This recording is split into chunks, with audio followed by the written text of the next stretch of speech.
Serious, that's the word they want you to swallow first. Serious voice. Serious face. Serious memories, dragged out like evidence in a courtroom you never agreed to enter. They say your soulmate is back, and suddenly your past starts breathing again. Your phone feels heavier. Your heart forgets everything it learned the hard way. Funny how one sentence can undo years of healing. Nostalgia is a clever little criminal. It doesn't break in through the window. It walks straight through the front door carrying flowers, wearing the face of something you once loved. It smells like old songs, late night talks, unfinished promises. It doesn't shout, it whispers. It says, remember when you were happy. Remember when things felt real. Remember when this meant something. And just like that, your guard drops. Because you don't see nostalgia as a threat.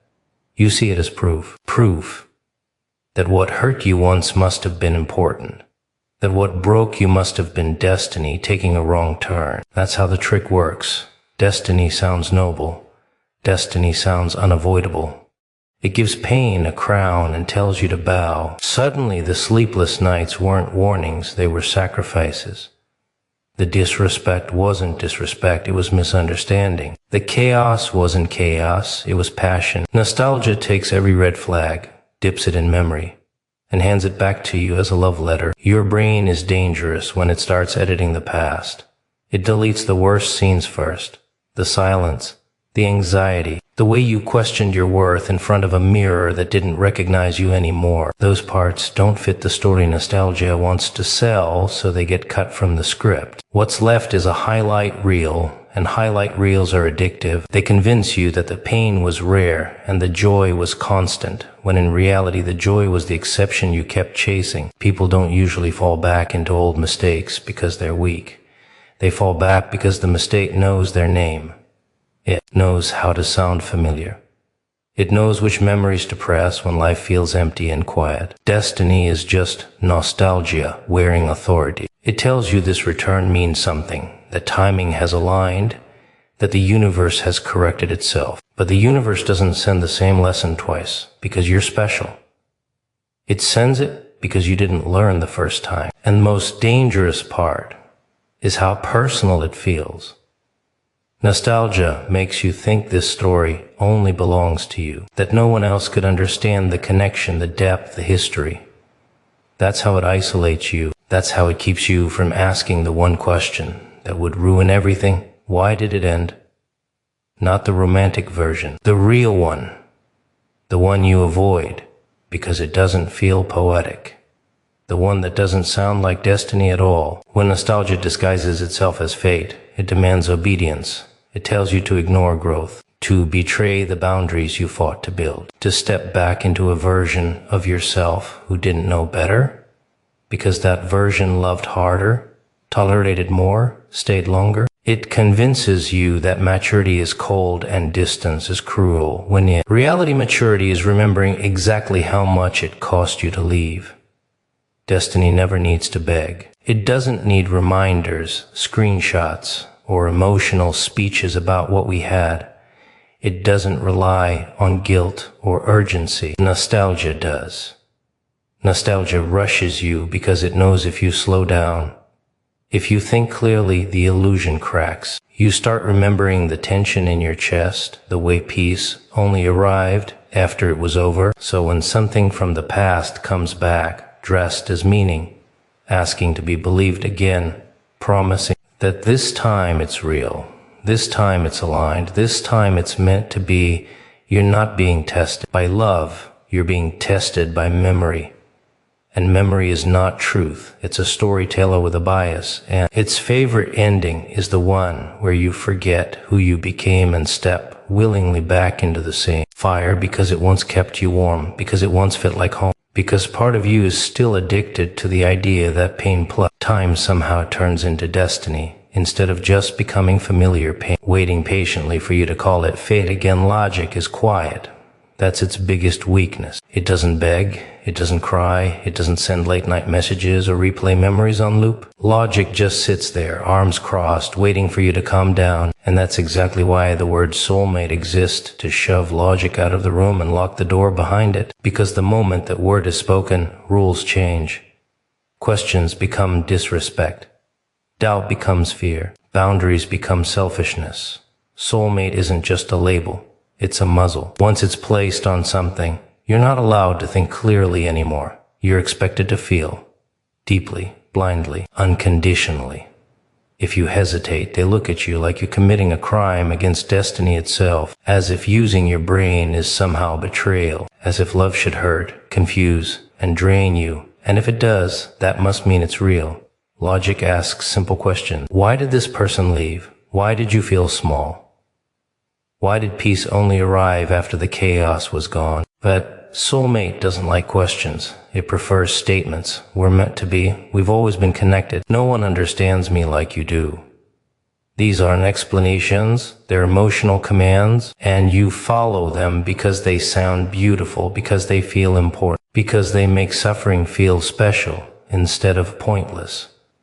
People don't defend toxic connections with facts. They defend them with poetry, with history, with intensity. That's the shield. The more dramatic the language, the less room there is for logic to breathe. If something is called destiny, you're not supposed to analyze it. You're supposed to surrender to it. That's how the word works. It frames pain as proof instead of warning. Logic remembers patterns. Soulmate erases them. Logic notices cycles. The same argument, the same apology, the same promise that never quite lands. Soulmate reframes cycles as phases, rough patches, tests of love, as if endurance is the same thing as compatibility, as if surviving something together automatically means you should keep surviving it forever. And here's the uncomfortable truth. Calling someone a soulmate often benefits the person who wants access without accountability. Because once logic is silenced, behavior no longer matters as much as emotion. How they made you feel once becomes more important than how they treat you now. How intense it was becomes more valuable than how healthy it could be. The word gives them immunity. Logic doesn't disappear on its own. You push it away. You ignore the tension in your chest. You silence that inner voice that keeps asking why. You're anxious around someone who claims to be your other half. You tell yourself you're overthinking. You tell yourself love is supposed to be hard. And the word soulmate nods approvingly while you abandon yourself piece by piece. Notice how often the word shows up when things are unstable, when trust is broken, when distance appears, when effort drops. It's rarely used when actions are consistent and safe. It shows up as a distraction, a spell, a way to pull you back into emotion before logic can present its case. Because if you actually listen to logic, the magic would fall apart fast. Logic would remind you that love doesn't require self-betrayal, that connection doesn't demand confusion, that depth doesn't mean damage. But those ideas don't sound romantic enough, so they get ignored.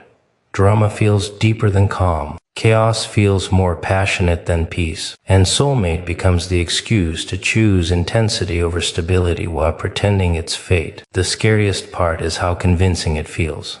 Because emotion is loud and logic is patient. Emotion floods your system. Logic waits for you to come up for air. And most people don't. They drown and call it destiny. They suffocate and call it connection. They silence the only part of themselves trying to protect them because the word soulmate told them thinking was optional, feeling was everything. And if it hurts, that just means it matters. And if it doesn't make sense, that's because it's bigger than sense. And if logic is uncomfortable, it must be wrong. Because love like this isn't supposed to be questioned. It's supposed to be believed, obeyed, and defended. Even when it's quietly undoing you from the inside, familiar pain has a routine. It knows when to show up, how hard to hit, and when to back off just enough to keep you breathing. That's why it feels safe. Not because it's gentle, but because it's predictable. You know the tone of the arguments, the weight of the silence, the exact moment your stomach tightens and your chest goes cold. You've survived it before, so your mind labels it manageable. Dangerous, but manageable. Like standing too close to a fire you've already been burned by, convincing yourself you've learned how not to touch it again. Unfamiliar peace doesn't come with instructions. It's quiet in ways that feel suspicious. There's no chaos to react to, no problem to fix, no emotional emergency to prove your value, and that silence makes people nervous. Peace doesn't trigger adrenaline. It doesn't beg for attention. It doesn't validate your trauma by reenacting it. It just exists, and for someone who's spent years surviving instead of living, that feels wrong, empty, unsafe. So the mind does something cruel. It romanticizes the pain it understands and distrusts the calm it doesn't. Familiar pain feels earned. You paid for it with tears, with patience, with parts of yourself you'll never get back. Walking away from it feels like wasting an investment. Peace, on the other hand, feels unearned, too easy, like a trick, like something that might disappear the moment you relax into it. Pain gives you a role, the fixer, the forgiver, the one who stays. It keeps you busy. It keeps you distracted from asking bigger questions about what you actually want. Peace takes those roles away, and without them, you're left alone with yourself. No crisis to manage, no chaos to decode, just space. And space forces honesty. That's why people return to what hurt them. Not because they love suffering, but because suffering feels familiar. It speaks their language. It knows their history. It doesn't challenge their identity. Peace does. Peace asks you to stop performing, to stop proving, to stop bleeding in exchange for belonging. And that feels like standing naked in a room with no mirrors to tell you who you are. Familiar pain also carries a twisted sense of control. You think you know how bad it can get. You think you can prepare for it this time. Set boundaries, stay sharper, leave sooner. You convince yourself you're stronger now, that you can handle it better. But that's not control, that's negotiation. And pain never honors negotiations. It just waits until you're comfortable enough to forget why you were afraid. Unfamiliar peace doesn't negotiate either. It demands trust, not in someone else, but in yourself. Trust that you don't need chaos to feel alive. Trust that calm doesn't mean boredom. Trust that love doesn't have to feel like anxiety wrapped in affection. And trust is terrifying when your past has taught you that every time you relaxed, something went wrong. Pain keeps your nervous system busy. Peace calms it down, and when that happens, all the unprocessed memories come knocking. The grief, the anger, the exhaustion you never had time to feel. That's why peace can feel heavier than pain at first. Pain distracts you from healing. Peace forces you into it. So people choose what they know. They choose the ache that feels like home over the calm that feels foreign. They mistake intensity for connection and anxiety for love. They say, at least with pain, I know who I am. At least with pain, I know what to expect. Peace asks you to become someone new, and becoming someone new means letting an old version of you die. That's the real fear. Not peace itself, but the identity you have to release to accept it. The version of you who learned how to survive chaos. The version who measured love by how much it hurt. The version who felt needed because things were always breaking. Familiar pain keeps that version alive. Unfamiliar peace threatens to erase it. And so you stand at the edge, looking back at what wounded you and forward at what you don't. To recognize, and your body leans toward the hurt. Not because it's good, but because it's known, because it speaks in a voice you've heard before, because it promises the comfort of predictability even if the price is your growth, because unfamiliar peace doesn't chase you, doesn't beg you, doesn't remind you of who you were, just waits quietly for you to believe that safety doesn't have to hurt to be real, and that calm isn't the absence of passion, but the absence of war. And that choosing it means stepping into a life where you're no longer fighting ghosts you mistook for love apologies or tricky little beasts. They show up with soft eyes and trembling voices, as if their existence alone is proof that something changed. They promise closure, promise understanding, promise that the past can be rewritten. And for a moment, just a moment, you want to believe them. You lean forward, hungry for redemption, desperate to see the person who hurt you turn into someone worthy of trust again. It feels like hope. It tastes like relief, but it's not hope. It's manipulation. The danger of apologies is in their timing. too early, and they feel like obligations, rehearsed lines read from a script to avoid real consequences. Too late, and they're weaponized, a way to reopen old wounds while masking them as care. They arrive when you're weak, when your defenses are down, when memory has softened the edges of the past.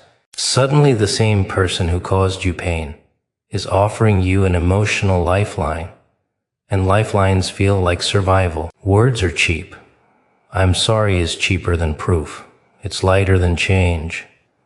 People wield it like a dagger wrapped in silk. They can pierce your armor with just 3 syllables and leave you thinking you asked for it yourself. Apologies make you question the rules you set to protect yourself. They make you doubt the voice in your head that shouted no the first time. They make you wonder if you were too harsh, too unforgiving, too unloving. You forget how many times promises were broken before, how many times you begged for boundaries and were ignored, how many nights you cried in silence while they smiled without consequence.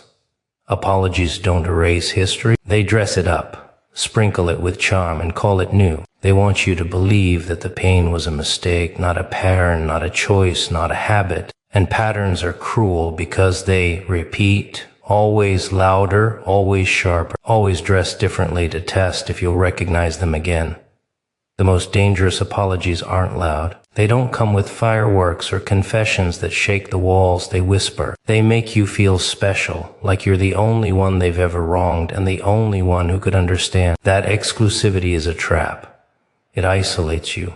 It convinces you that this connection is unique, that forgiving this one person is noble, heroic even, because others wouldn't understand. And while you're busy feeling heroic, the cycle tightens. Real change isn't about saying sorry. Real change is unrecognizable. It doesn't arrive on schedule. It doesn't adjust to your mood. It doesn't ask you to participate in its redemption arc. Real change shifts the atmosphere, rearranges priorities, rewrites behavior, and leaves no room for doubt. Most apologies aren't real change. They're performances, rehearsed and perfected, designed to make you forget that the person standing in front of you is the same one who made you question your own sanity before. And the subtle cruelty is that the apology can make you complicit. You accept it, smile politely, maybe even nod. You give them a sliver of trust. That sliver becomes a foothold. That foothold becomes a ladder. And suddenly, everything you built to protect yourself starts to wobble. You're wondering if you're overreacting, if you're holding on to old grievance too tightly, if maybe you misread the intention all along. They know exactly how to make you doubt yourself because you've shown them the patterns of your pain before. Apologies teach a dangerous lesson, that emotion can override reason, that charm can mask cruelty, that sincerity can be faked to extract compliance.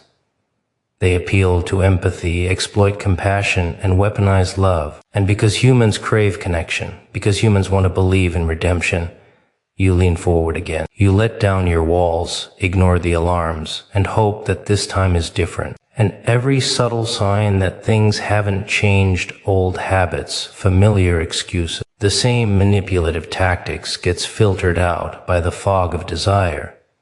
You remember only what you want to remember. You forgive faster than you think. You give more than you should. You hope harder than you ever have. And the person apologizing knows this. They know that a well-timed apology can erase months, years, even decades of damage in the mind of the person who wants to believe it was ever anything else than what it really was. So you stand there, listening to the words that sound like salvation, feeling the warmth of potential connection, and forget the lessons written in the scars across your heart, forgetting that some apologies are not bridges but traps designed to lure you back into the same storm you barely survived, designed to test whether you'll recognize history, disguised as redemption, designed to see if you're brave enough to believe that this time maybe, just maybe, pain can wear a new mask and still be love. The past has a way of showing up uninvited, like a guest who doesn't knock, doesn't apologize, doesn't wait. It doesn't ask permission. It just steps into your life, carrying every memory you tried to lock away, every lesson you swore you learned, every scar you hoped would fade.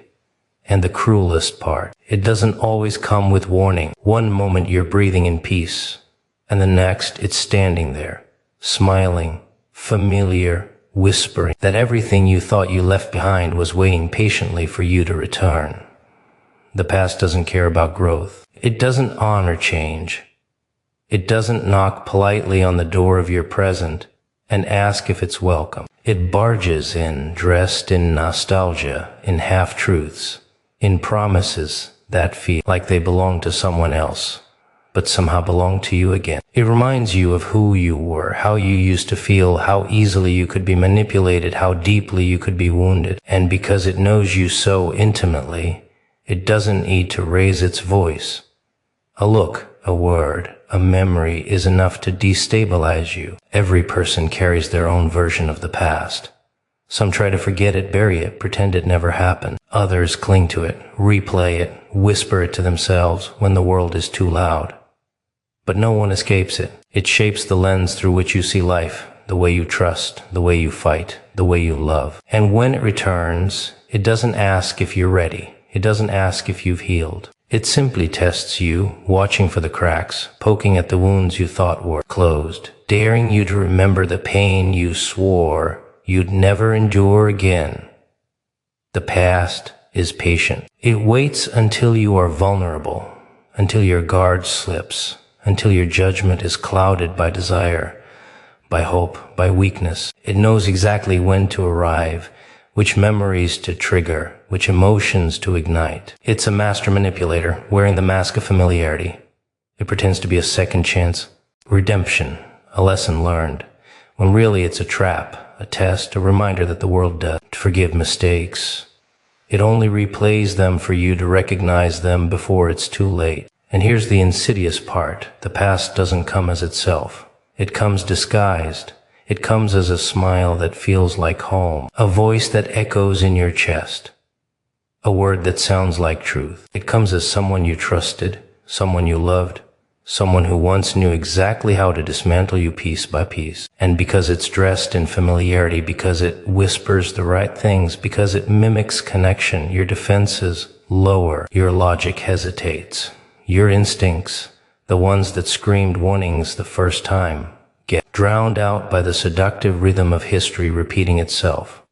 The past doesn't demand confrontation, it demands recognition. It wants you to see it, to acknowledge it, to question your progress, to doubt your resilience. It's testing whether the lessons you've learned are solid or whether they were temporary barricades that can be torn down with a glance, a word, a gesture. It doesn't just knock on the door of your present. It forces you to invite it in whether you want to or not. And most of the time, people fall into its trap because it feels easier to return to what's known than to face the unknown. It's easier to replay old dramas, old conflicts, old passions, than to navigate the quiet, steady growth that real change requires. Familiar chaos feels safe because you understand its language. You know its rules. You know when it will hurt and how it will hurt. Peace, however, is unpredictable. It requires patience, trust, courage, and sometimes that's scarier than reliving a storm you've survived before. The past is not your enemy, but it is relentless. It doesn't negotiate. It doesn't apologize. It doesn't care if you've moved on or if you've built walls. It sees the smallest crack, the faintest longing, the tiniest doubt, and it walks right through. It reminds you of mistakes, of heartbreak, of everything you thought you could outrun, and it tests the strength of your present by showing you that time doesn't erase the lessons, it only hides them behind comfort, until you're confronted with the raw truth of what you nearly forgot and forced to answer whether you've really changed, or if you're still dancing in the shadows of yesterday. Manipulation is subtle. It doesn't smash through doors or scream for attention. It smiles, it whispers. It draws you in with just enough charm to make you question everything you thought you knew. Emotional manipulation is the art of making someone feel guilty for wanting boundaries, ashamed for wanting peace, and foolish for remembering the past correctly. It's a masterclass in turning love into leverage, care into chains, and memory into a weapon you can't see until it's already inside your chest. It often starts small, almost invisible. A comment here, a suggestion there, a slight exaggeration of hurt or need. You forgive it because it seems minor, because you're compassionate, because you believe the person wouldn't want to hurt you. But manipulation grows quietly, like a vine creeping up the walls of your mind, until it wraps around your thoughts, your decisions, your sense of self. By the time you notice it, you're entangled. You don't just question them, you question yourself. The manipulator understands patterns. They know what buttons to press, which memories to pull, which vulnerabilities to exploit. They study the way you react to guilt, to love, to fear. They learn how to make your defenses crumble with just a look or a word, and they do it not with malice alone, but with sophistication. They offer just enough kindness to make you doubt your judgment. They sprinkle apologies between demands. They remind you of past mistakes to weaken your resolve. It's a game you didn't agree to play, but you're already a participant. Manipulation thrives on your emotions. Logic is its enemy. Reason is its target. And memory is a tool it wields skillfully. It tells you that if you feel guilty, it must be because you're wrong. If you feel doubt, it must be because you're cold or unloving. If you remember pain, it must be because you're holding grudges, not because the actions you endured were unjust. Every emotional response is reframed, redirected, weaponized. You begin to walk on eggshells, not because of who you are, but because of who they want you to be. And it's insidious how easily people fall for it. It masquerades as love, as care, as understanding. It convinces you that boundaries are unreasonable, that independence is selfish, that protecting yourself is betrayal. The manipulator doesn't need to scream or threaten. They only need to convince you that you're the problem, that your feelings are excessive, that your perception is flawed. You internalize their narrative, and suddenly the cage is invisible. Manipulation also feeds on history. It uses what you've experienced before as ammunition. The mistakes, the regrets, the failures, all of it becomes material for control. Remember when you didn't trust me. Remember when you hurt yourself over this. It doesn't attack directly. It reconstructs memory to make you compliant. It makes past pain feel current, guilt feel deserved, and submission feel like choice. You think you're making decisions, but you're dancing to a rhythm written long before you realize the music was playing. The danger lies in its familiarity. It knows you, or at least the version of you it wants to know. It whispers in your fears, amplifies your insecurities, and disguises dominance as care. You forgive it repeatedly because it appeals to empathy, because it exploits the human desire to see the best in others. Each concession feels like compromise, each apology like progress, each reassurance like proof that love can survive chaos. But manipulation doesn't survive, it thrives.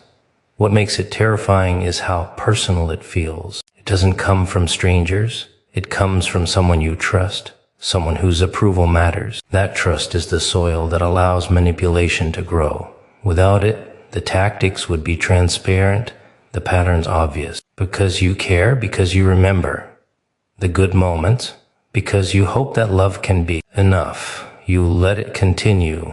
And every time you give in, the vine tightens just a little more. People mistake manipulation for intensity. They think the push and pull, the highs and lows, the confusion and clarity is passion. It's not. It's strategy. It's a calculated method to keep you off balance, to make your consent feel voluntary, to make your devotion feel earned. And the closer you get to recognizing it, the more it adapts, shifting tactics, exploiting new cracks, reasserting control without ever appearing overtly cruel. Eventually, manipulation erodes memory itself. You start doubting the very experiences that should have warned you. You wonder if the hurt was really as bad, if the warnings were really true, if you're overreacting. You question your sanity, your intuition, your instincts. And that is when it has succeeded fully, not when it's obvious, not when you're trapped, but when you've internalized its logic, when you argue against yourself, when the person controlling you no longer needs to lift a finger because you are already doing their work for them. Defend the manipulation and apologizing for your own awareness of respect is a quiet power. It doesn't shout. It doesn't demand attention. It doesn't need validation. But it's terrifying to someone who thrives on control because it cannot be bargained with. Choosing self-respect over romantic fantasy is like choosing light over shadow. It doesn't destroy the darkness. It simply refuses to live in it anymore. And for those who have been hurt, who have been deceived, who have been manipulated, self-respect is a battlefield you must fight in silence, because the enemy is subtle, and it wears masks you almost want to believe. Romantic fantasy is seductive. It's intoxicating. It paints the world in colors you thought only existed in your memories. It whispers that if you just forgive, if you just endure, if you just hope hard enough, everything will align. It doesn't care about your well-being. It only cares about the story it wants you to star in. And when you stand in front of it, fully aware of how much it has lied, fully aware of the patterns of chaos it brings, choosing self-respect feels like walking away from a fire that once kept you warm, but now burns unpredictably. Self-respect is the act of remembering who you are when the world tries to convince you that your worth is negotiable. It is refusing to tolerate behavior that diminishes you, even if it comes wrapped in love or familiarity. It is setting boundaries that feel uncomfortable at first, because boundaries feel like rejection when you're used to giving yourself away. It is saying no when the world screams yes, when desire, nostalgia, and hope are all aligned to make you doubt yourself. People underestimate how terrifying self-respect can be. It disrupts cycles. It breaks patterns. It refuses to participate in manipulations, excuses, and illusions. To someone invested in your compliance, your devotion, your forgiveness, self-respect looks like betrayal, and yet it is the only armor that truly protects you. It doesn't just shield you from others. It shields you from your own tendency to romanticize chaos, to rewrite past pain as destiny, to mistake intensity for love. Choosing self-respect over fantasy requires clarity. You must see the difference between someone who challenges you to grow and someone who challenges you to suffer. You must recognize the difference between passion and obsession, care and control, connection and manipulation. And that recognition is uncomfortable because it forces you to confront the illusions you've been living in, the excuses you've been telling yourself, the habits you've been cultivating under the guise of love. Romantic fantasy thrives on compromise, on bending, on eroding the self until what remains is a reflection of what the other wants. Self-respect refuses that erosion. It demands authenticity, consistency, and honesty. It insists that love, if real, should not come at the cost of dignity, should not punish the boundaries you set, should not rewrite your identity. And that insistence feels radical in a world that celebrates sacrifice as proof of devotion, that glorifies suffering as a sign of depth. It is also a lonely path at times. Choosing self-respect over the allure of fantasy often means standing alone while everyone else cheers for the draw, the reconciliation, the second chance. It is easier to follow the crowd, to forgive, to re-enter cycles that have always led to pain. But self-respect refuses to be swayed by applause or expectation. It is an internal declaration, a quiet rebellion, a refusal to trade your essence for temporary relief or emotional intoxication. Self-respect demands patience. It waits while others prove themselves, while patterns reveal their true nature, while emotions settle and intentions are clarified. It doesn't rush. It doesn't panic. It doesn't give in to the pressure of nostalgia or desire. It observes, it evaluates, it protects. And in that patience lies the power to reject false promises, to walk away from illusions, to preserve the integrity of your heart. Romantic fantasy will try to lure you back with charm, familiarity, and promises of a future that never existed. It will make the past glow, polish the pain, and disguise repetition as growth. But self-respect sees through it. It refuses to be fooled by theatrics, by sentimentality, by the intoxicating dance of longing and memory. It reminds you that love is not a test of endurance, that connection is not measured by suffering, that intimacy should not cost your sense of self. And the beauty of self-respect is that it is not reactive, it is proactive. It doesn't wait for someone else to change. It doesn't demand apologies, explanations, or redemption. It simply chooses. It chooses to honor yourself, to protect your energy, to preserve your boundary, to recognize that your value is inherent, non-negotiable, and unassailable. It is a declaration that you are not a playground for fantasy, a vessel for manipulation, or a container for anyone else's unresolved chaos, but a sovereign entity entitled to safety, dignity, and authentic love that never asks you to forget who you are in order to be wanted. Ah, here we are, huh? You and me, standing in this moment like it's all some grand coincidence. Like you just stumbled into this, tripped and fell right into it, didn't you? Funny how people love to think they're in control of their path, their destiny, like they chose it all. But the reality? It's messy, isn't it? It's chaotic. And here you are. You're asking yourself, why am I here? Why now? Why this? You think you're just some insignificant piece in a giant puzzle, don't you? Like you're here by accident, like you don't matter. The thing about life is this. Everyone likes to think they're a mistake. Everyone likes to feel sorry for themselves, wondering, why me? They get caught up in the mess, in the chaos, thinking, this wasn't supposed to happen. I'm not supposed to be here. But let's pause for a second, shall we? The reality is you're not a mistake. You're not some random glitch in the system, no matter how much you feel like it, no matter how much it hurts. Everyone loves to blame the world, the universe, the cards they've been dealt. But how about we face the truth for a second? Maybe you're exactly where you need to be. Maybe, just maybe, all the mess you've been through, all the confusion, all the frustration is part of the story you're supposed to be living. You think you're lost, like you don't have any purpose, right? Like you're just drifting, floating aimlessly through this chaotic world, wondering if there's some higher reason for it all, some big cosmic joke that's playing out in front of your eyes. But you know what? Maybe there's no cosmic joke. Maybe it's just life. And maybe, just maybe, life's never been about trying to figure it all out. It's about just being here, just existing. People spend so much of their lives trying to make sense of things, trying to fit their experiences into neat little boxes. We all want answers, don't we?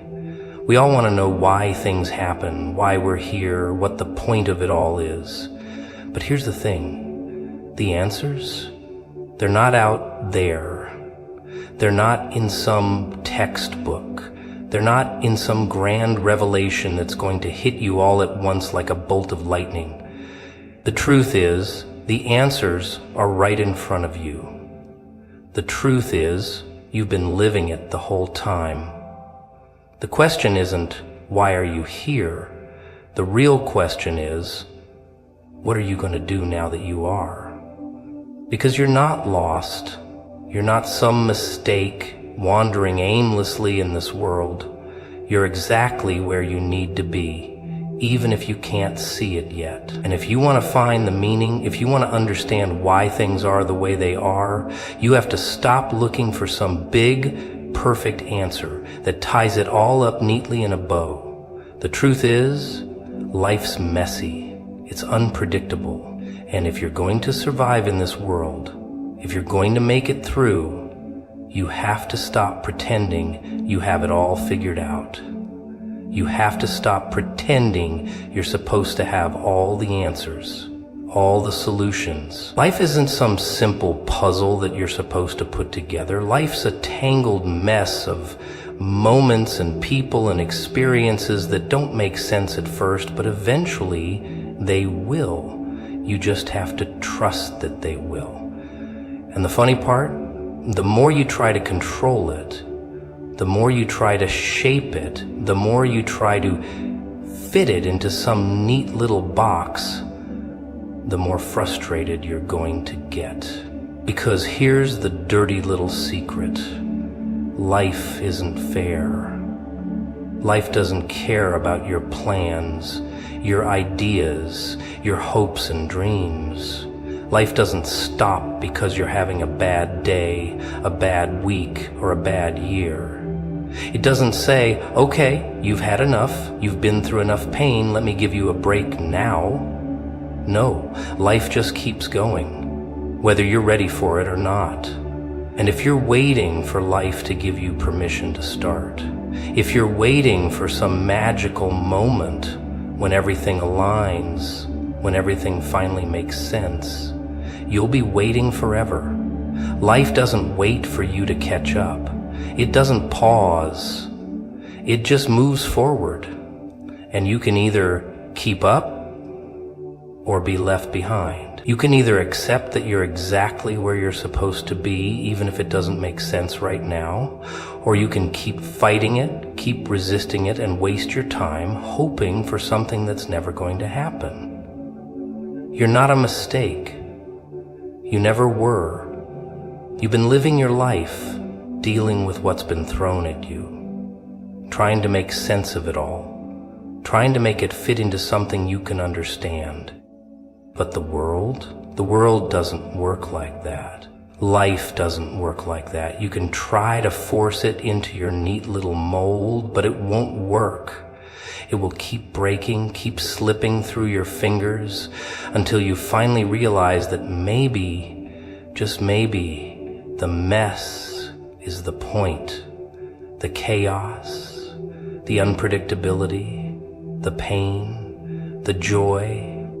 It's all part of it. And once you start trying to control it, once you start trying to force it into something that's comfortable, that's when you'll start to see it. That's when you'll start to realize that you're not lost. You're not a mistake. You're exactly where you need to be.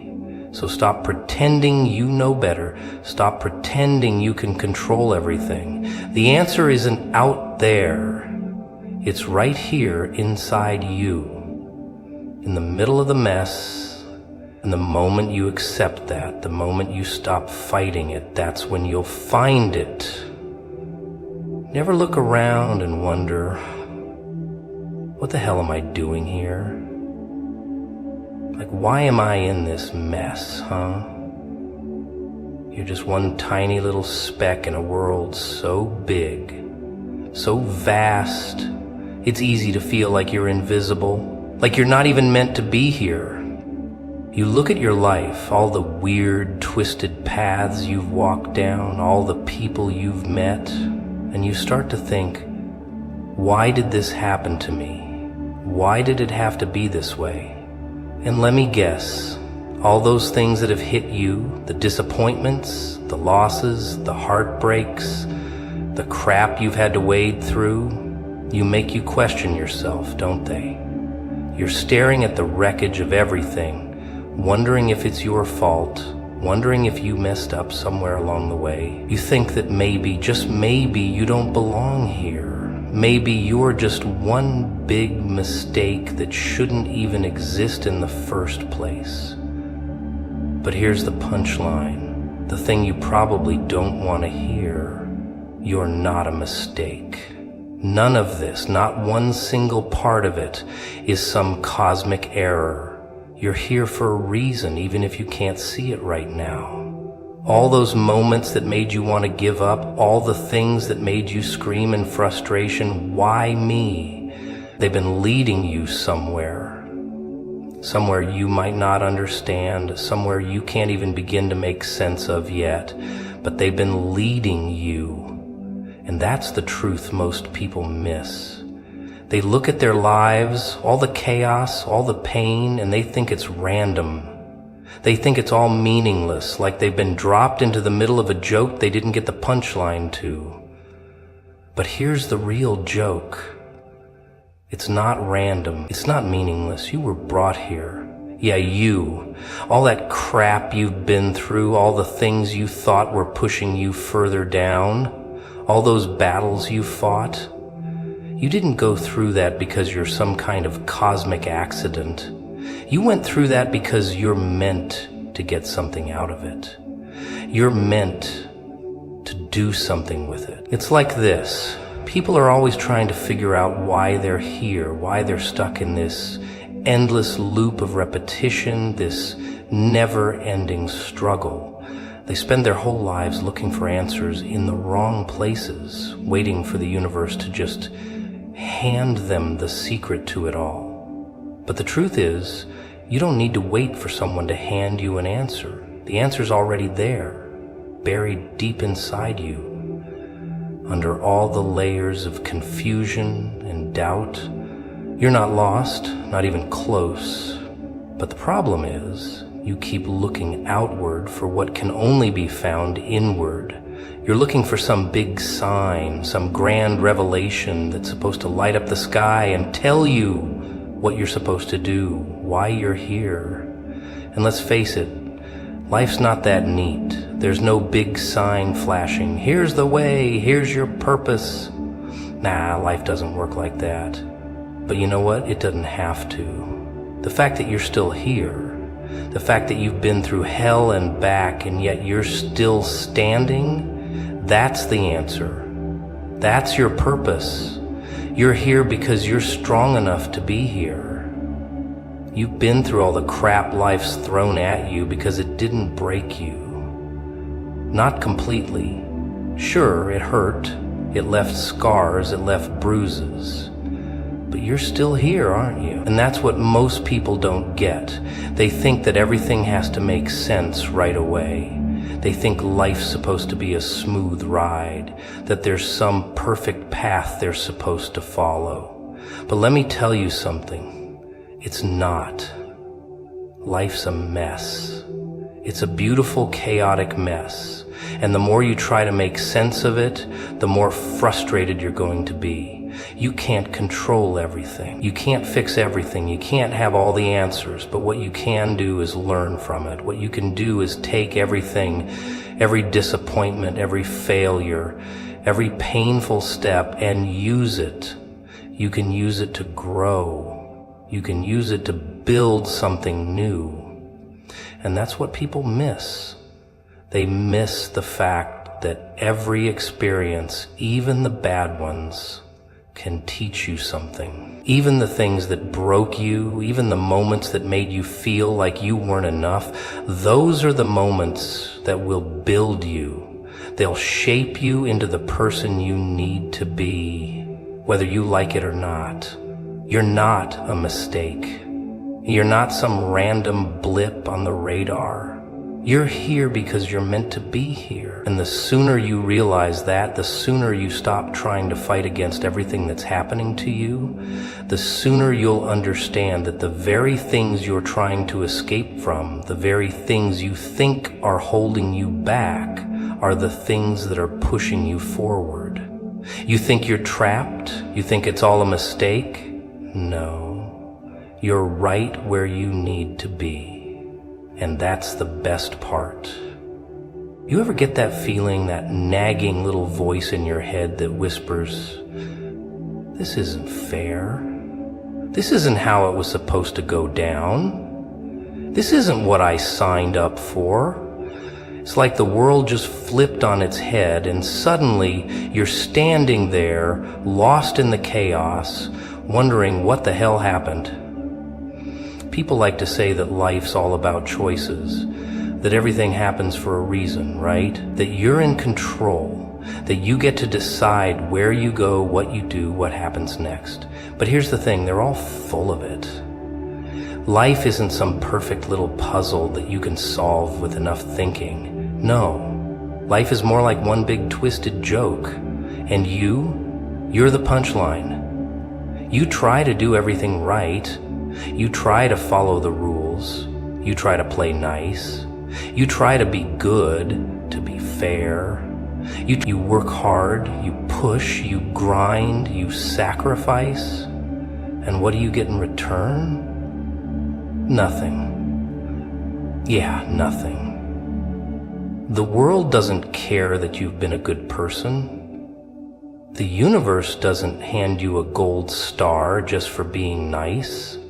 It doesn't care that you tried, that you did your best, that you kept your head up when everything around you was falling apart. Life doesn't owe you a damn thing. And it sure as hell doesn't give you a map. It doesn't hand you a blueprint that shows you how to win, how to survive, how to come out on top. So here you are, wondering why things aren't fair, wondering why the universe decided you were the one to bear the burden, why you got the short end of the stick. You see others moving ahead, living their lives with ease, like they've got everything figured out. And it makes you question everything. It makes you question yourself, makes you question the world, the rules, the game you've been stuck playing. And you start thinking, why? Why me? Here's the thing though, the fact that you're still here, still standing after all that, that's your answer. You might feel like you've been dragged through the mud, like life's kicked you around a few times, but guess what? You're still here. And that's what counts. You're still breathing, you're still alive, and despite everything, you're still going. It doesn't matter that it doesn't feel fair. It doesn't matter that you feel like you've been dealt a bad hand. What matters is that you're still in the game. You see, life isn't about waiting for it to be fair. That's the trap people fall into. They think they're going to be rewarded for playing by the rules. They think that if they just keep doing the right thing, everything will fall into place. Wrong. The truth is, life doesn't give a damn about fair. It doesn't care about your plans, your dreams, or your good intentions. Life doesn't owe you anything. You get nothing by waiting for life to be fair. No one's going to come in and make it all better for you. If you're waiting for a hero to show up and fix everything, you might want to think again. Heroes don't exist in this world, not the way you think they do. There's no magical hand to reach down and pull you up when you fall. There's no knight in shining armor coming to rescue you. That's not how it works. But you know what? That's the beauty of it. Because if there's no hero, then it means you get to be the one to save yourself. You get to be the one who decides whether you stay down or you get back up. You get to decide whether you let life break you or whether you break life. And that's where the power is. That's where the real strength lies. In the moments when everything's falling apart, when it feels like you're at your lowest, when life is pushing you down and kicking you while you're down, that's when you get to decide who you're going to be. You get to decide whether you'll let it crush you or if you'll rise up, even if it's just a little bit at a time. It's not about waiting for life to give you what you deserve. Hell, no one gets what they deserve. It's about what you do with what life gives you. It's about how you choose to respond when life smacks you in the face, how you choose to keep going when the world tells you to quit. Because here's the harsh truth. Life isn't going to hand you any answers. It's not going to give you a way out. It's going to throw every obstacle it can at you and see how you deal with it. It's going to test you over and over again. It's going to throw dirt in your face, knock you down, and laugh as you try to get back up. But here's the thing. The more life knocks you down, the stronger you get. The more life throws at you, the more you learn how to deal with it. And one day, when you least expect it, you'll look back and realize something. You'll realize that you've been playing the game all along. You've been moving through the chaos, surviving the madness and coming out the other side. You'll realize that even when life didn't play fair, you kept going. And that's what matters. Oh, you think you're in control, huh? You think you can sit back and pull the strings, make everything go your way? Well, guess what? Life doesn't work like that. Life doesn't give you the satisfaction of running the show. No, life is a wild ride, a game with rules you don't understand and a twist you didn't see coming. You can try to plan, try to control every little detail, but guess what happens? Life laughs in your face. Oh yeah, it takes those perfect little plans you've got mapped out, those dreams you've been nurturing, and it crumples them up like a piece of paper you're about to throw in the trash. You try to play it safe, think you're protecting yourself from the chaos, but life doesn't care about your safety. It's just here to mess with you, to throw you into situations you never thought possible, to twist you into knots and see if you can untangle yourself. It's not about following a path, it's about surviving. It's about rolling with the punches when everything around you is crumbling. You're not here to follow some straight line to the top. You're here to learn how to get your hands dirty, how to fight your way through the madness, and how to keep standing when the odds are stacked against you. And those little safe choices you make, those comfort zones you try to stay in, yeah, life doesn't care about that either. You think playing it safe is going to protect you? You think you're going to avoid the pain, the hardship, by staying in your little bubble? Life's not scared of your comfort zones. In fact, it's looking for you there. It's waiting for the moment you get too cozy, too comfortable, too complacent. That's when it strikes. That's when the chaos hits. Life's not interested in your plans. It's not interested in your little safe spaces.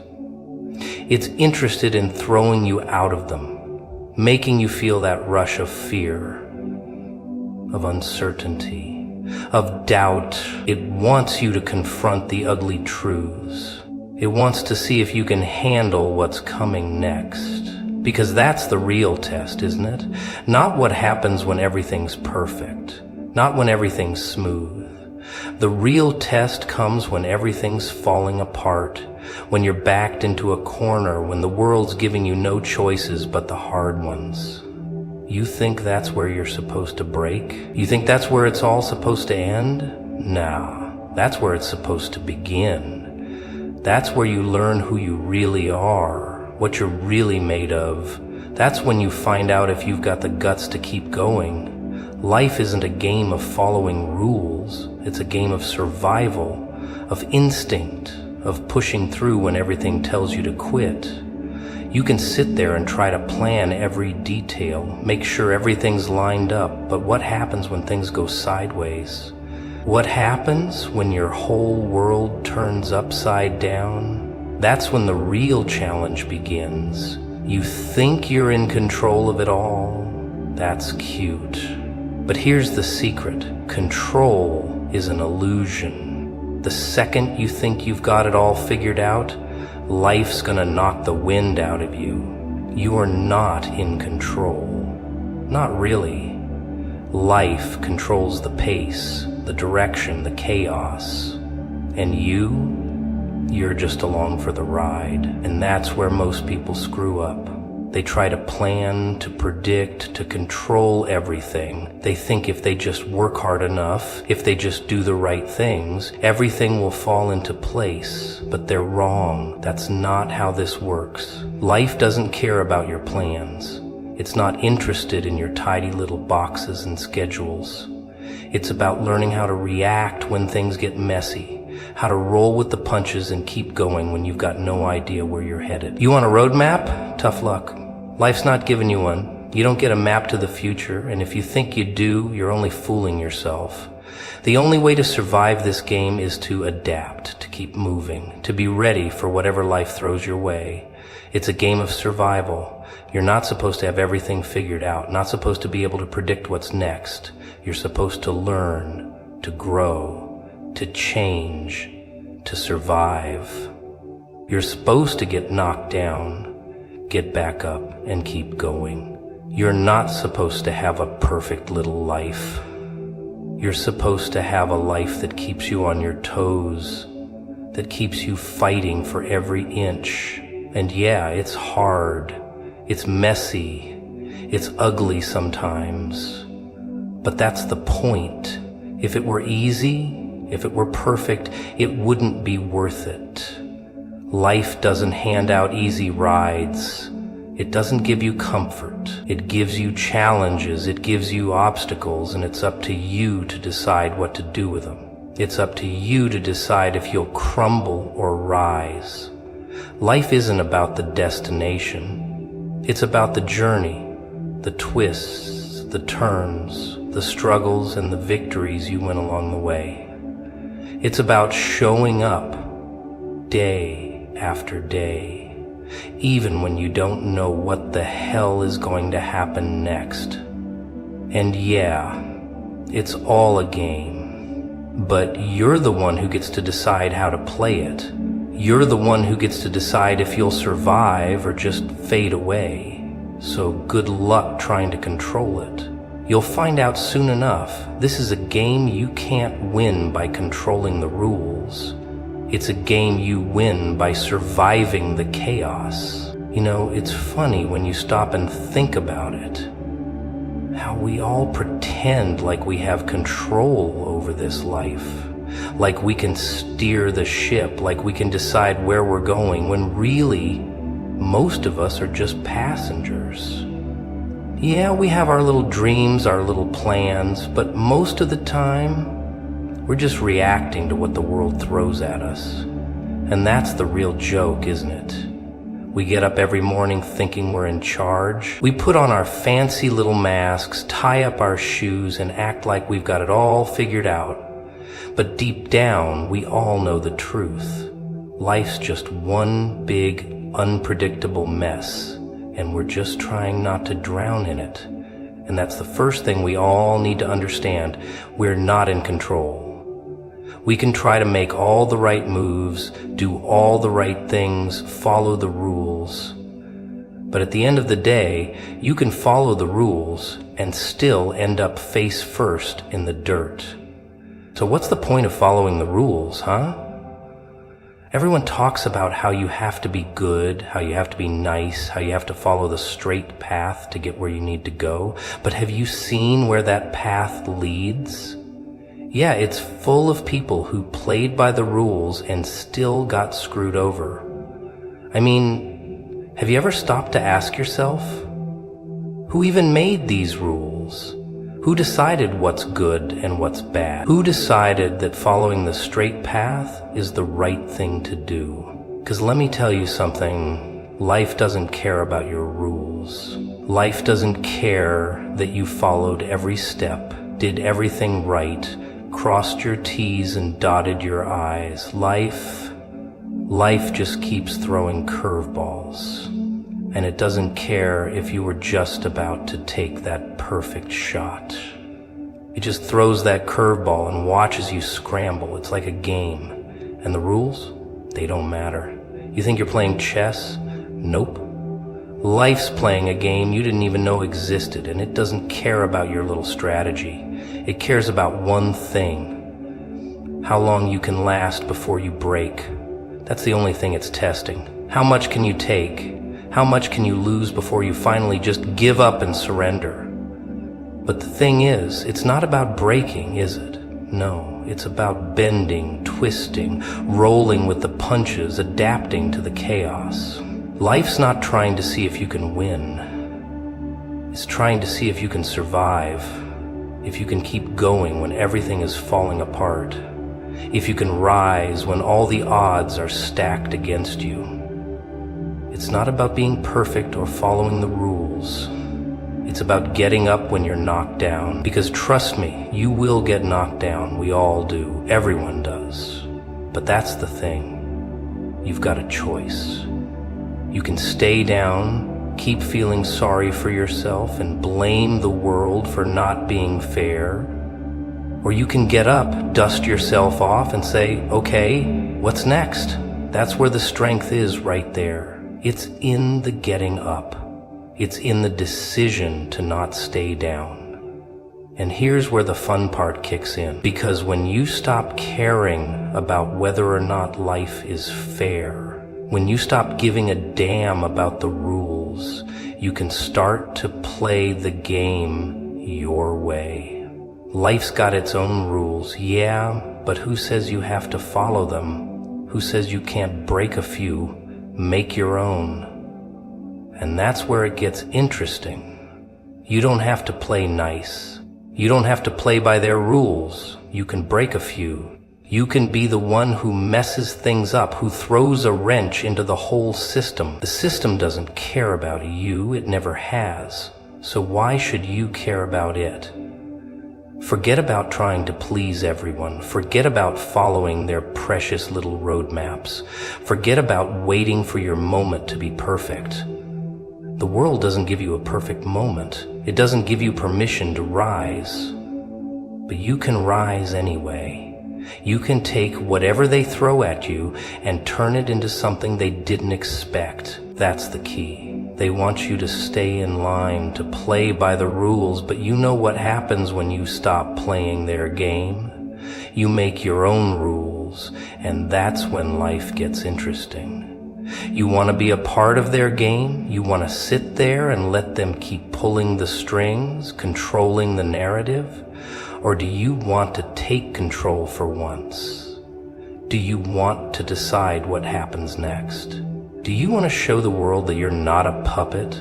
That you don't need anyone's permission to make it? Because here's the cold, hard truth. Life's not fair, and it never will be. But that doesn't mean you can't win. You want to play it safe, fine, but don't expect to come out on top. You want to follow the rules and be good? Fine, but don't expect a medal. If you want something real, something different, something that actually means something, you've got to make your own way.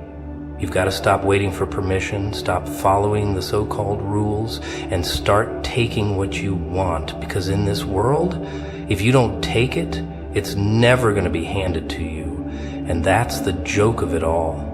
You want to win? You don't need anyone's approval. You just need to stop caring about the game, stop caring about the rules, and start playing for yourself. Play it your way. The world's already broken the rules. It's about time you break them too. You think you know the rules? You think you can play by the book, follow the rules, and end up with everything you've ever wanted? Oh, how sweet. How naive. See, that's the problem, isn't it? We all think there's some perfect way to do things, some formula that if followed correctly will lead to the prize. A comfy life, maybe even a picture-perfect family. Oh, but it's not that simple. You've been told all your life that the good things come to those who work hard, to those who follow the path. But here's the kicker. The path? It's a lie. The path you think you're walking? It's not the road to success. It's the road to disappointment. The road to disappointment paved with promises and expectations. And what happens when you don't get what you were promised, huh? What happens when you do everything right, tick every box, and still find yourself standing in the middle of a broken mess? Looking around wondering where it all went wrong. Life doesn't care about your perfect little plans. Life doesn't care about how many times you've been told to do the right thing. Life doesn't care that you've followed all the rules. It's not impressed by how good you've been. The truth is, life doesn't reward you for following the rules. It rewards you for surviving the chaos. You think you're going to get a pat on the back just for being a good little soldier? You think the universe is going to smile down on you and say, oh, well done? Nah, it's not that kind of game. In fact, that's exactly what it is. A game. And in this game, there are no winners or losers. There's just survival. That's the real challenge, isn't it? Not figuring out how to be the good guy, the nice guy, the perfect guy. The challenge is to keep going when everything falls apart, to keep fighting when the rules don't work in your favor, to rise when the world wants to break you down. But that's the beauty of it, isn't it? The chaos, the unpredictability, That's what makes it worth playing, because there's no victory without struggle, there's no success without failure, there's no strength without pain, and it's not about how many times you get knocked down, it's about how many times you get back up. So what happens when life throws that curveball? What happens when you don't win the prize you were promised? What happens when you've done everything right, followed every step, and life still finds a way to kick you in the teeth? Do you cry about it? Do you sit in a corner and whine about how unfair it all is? Or do you roll with it? Do you stand up, wipe the blood off your face, and keep moving? Life's not about waiting for your turn, waiting for your moment. It's about making your moment. About taking control of what's yours. You think they're going to give you the keys to the kingdom? You think they're going to open the door and let you in? No. You've got to force your way in. You've got to take the door down. You've got to kick and scream until they have no choice but to listen. Because if you wait for permission, if you wait for the world to let you in, you'll wait forever. You'll waste your life sitting on the sidelines, hoping, wishing, begging for someone to recognize your worth. But the world doesn't care. It doesn't care about your worth. It doesn't care how hard you work, how much you sacrifice. It doesn't care about your dreams. So why are you still trying to please it? Why are you still playing by its rules, still trying to make everything look perfect when you know deep down nothing's ever going to be? What if I told you that's the whole point? What if I told you that life doesn't care about your perfect little plans because it's trying to teach you something better? It's trying to teach you how to stop caring about their rules, how to stop seeking their approval. It's trying to teach you how to break free, how to create your own path. Because, let's face it, those rules, they're for people who can't think for themselves. They're for people who are too afraid to make their own decisions. They're for people who want the easy way out. But you're not like them, are you? You're not going to follow the herd. Not going to sit quietly in the back waiting for someone to tell you what to do. You're going to make your own way. You're going to grab life by the throat and make it listen. And when life tries to knock you down, you're going to get back up, dust yourself off, and keep going. And you're going to do it with a smile, because you know the truth. You're not here to play by the rules. You're here to break them. You're here to show the world you're not just another face in the crowd. You're here to show them that you can play this game however you want. You can play it your way. Because life's a joke, my friend. And the punchline, you're the one telling it.